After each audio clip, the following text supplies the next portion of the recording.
Good morning, everybody. Good morning. Happy first 100 days.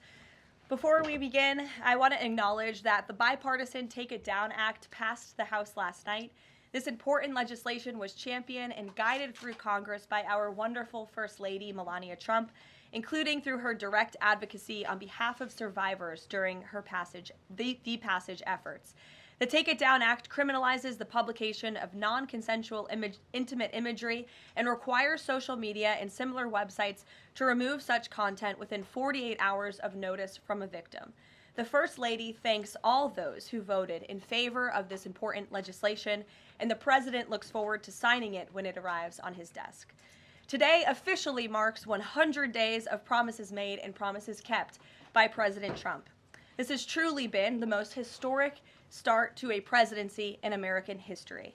After building the greatest economy in the world in his first term as president, President Trump is in the process of doing that all over again. The American people trust in President Trump.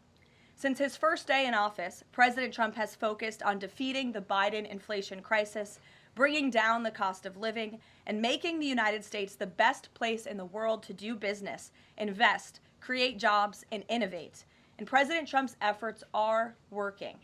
345,000 jobs have already been added since the start of President Trump's term. Last month's jobs report saw nearly 100,000 more jobs than economists predicted, and it was the fourth highest month for private payroll growth in the past 2 years. 9,000 manufacturing jobs have been added to the economy already. This is a sharp contrast to the 6,000 manufacturing jobs that were lost each month in the final 2 years of the Biden administration. The U.S. employment rate remains at historic lows. And thanks to President Trump, Americans are seeing price relief for the first time in years. The last inflation report showed the first consumer price decline since the COVID pandemic, a decrease in energy prices, and real average hourly wage growth. President Trump is delivering on his promises to lower costs for American families and businesses. Prices across the board for everyday goods have seen declines since this president was inaugurated. From airfare to used motor vehicles to prescription drugs, prices are dropping. In fact, last month's drop in the price of prescription drugs was the largest ever recorded. And after Joe Biden botched the response to the bird flu, President Trump and Secretary Yellen's aggressive plan have brought down wholesale egg prices more than 50% from Inauguration Day.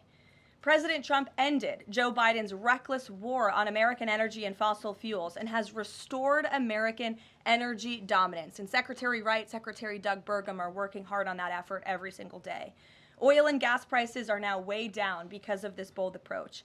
Gasoline prices down 7%. Energy prices are also down as well.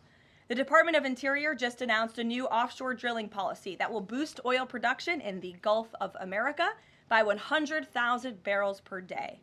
On the deregulation front, President Trump is committed to cutting senseless red tape, especially for America's small business owners who are the backbone of our economy. We know cutting regulation leads to lower costs and higher growth. The mass deregulation effort by this administration will help usher in the golden age of America, which is underway. Immediately upon taking office, President Trump blocked all of the unfinalized Biden-era rules, saving Americans more than $100 billion, or $2,100 per family of four over the next decade. And the president also launched a bold multi-agency effort to roll back existing federal regulations that drive up the cost of living on hardworking families. This effort is projected to yield significant cost savings in the coming months, including the EPA's rollback of tailpipe emission rules for light-duty and medium-duty vehicles and the Department of Transportation's latest corporate average fuel economy standards. These two efforts alone yield $755 billion in total savings, or more than $8,800 per family of four over the next decade. In total, the combined savings from all of these actions equal just over $935 billion, or nearly $11,000 in real savings per family of four per the coming decade. The press is not talking nearly enough about the positive impact of President Trump's deregulation campaign. And investments from the biggest companies and countries in the world are pouring in under this president. So far, total investment commitments under the Trump administration have reached more than $5 trillion. including $500 billion from Apple in U.S.-based manufacturing and training, $500 billion from NVIDIA in AI infrastructure, $100 billion from TSMC and U.S.-based chips manufacturing, and the $500 billion private investment by OpenAI, Oracle, and SoftBank in AI infrastructure as well.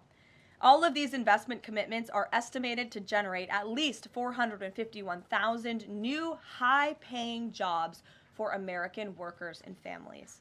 At this point, President Trump has secured more investments in the United States of America in 100 days than Joe Biden did in 4 years.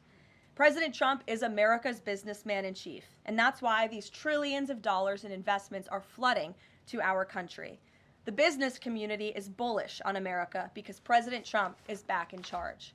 Tomorrow, the president will host CEOs and leaders from several companies that have made these investments to tout their historic commitments to our country and encourage others to follow suit. Under President Trump, there has never been a better time to invest in America. And the president finally said enough is enough and refused to allow America and our workers to be ripped off any longer on trade. President Trump implemented powerful tariffs to end the era of economic surrender and to rebalance America's trading agreements. More than 100 countries have already come to the table looking to offer more favorable terms for America and our people. There has never been a president who has created his own leverage like this president, and we are just getting started. Republicans in Congress are getting very close to passing President Trump's one big, beautiful bill, which will include the largest tax cuts in American history, strong border security measures, major military advancements, dramatic deregulation, and common sense spending reforms. As President Trump has said before, the best is yet to come. For more on President Trump's economic successes so far and the plans ahead, I want to pass it off to our incredible Treasury Secretary, Scott Bessent, who is here today, and we will open it up to questions. Thanks so much for being here. I have a question for Secretary Bessent. On tariffs, the president said over the weekend that we are hoping that maybe tariff revenues could replace income tax. But we also keep hearing about the deals that the administration is pursuing. So my question is, what is the White House's ultimate objective here? Do you want to have long-term tariff revenue or deals that might reduce those tariffs? I think it's a combination of both. So we're going to take in long-term tariff revenue. We put a process in place.